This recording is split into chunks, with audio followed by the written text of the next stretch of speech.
Paano ba?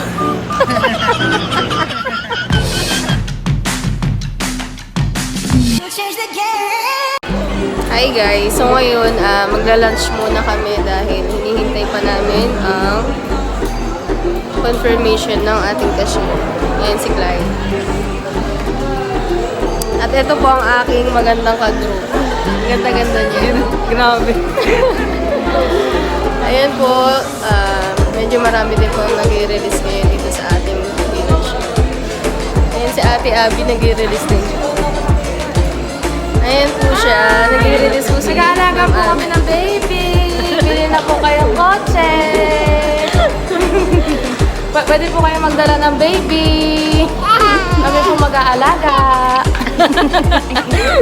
Ayan guys, kung gusto nyo magdala ng bata, pwede kayo magdala ng bata. So ayun guys, tapos na po kami mag-lunch. Then ngayon is nagsasign na po ng documents ang ating client.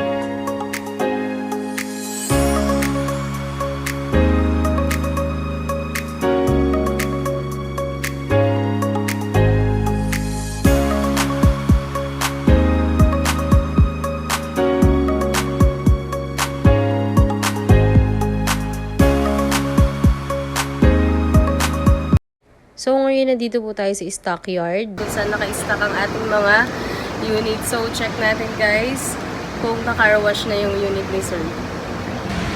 Wow, ayan na siya guys. Ang ating unit. You changed the game after last night. After last night, I think I'm in love with you. I think I'm in love with you.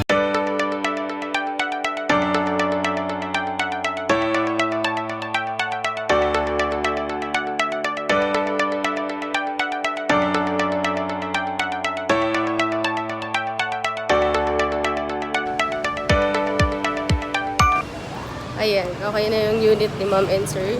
Balikan natin ang ating client. And guys, ito po ang aking Facebook page. Kung gusto niyo po akong message is pwede po kayo mag-message. And advice ko lang po na kapag mag-release tayo is dapat makapag-practice po tayo ng pare-parehas sa signature.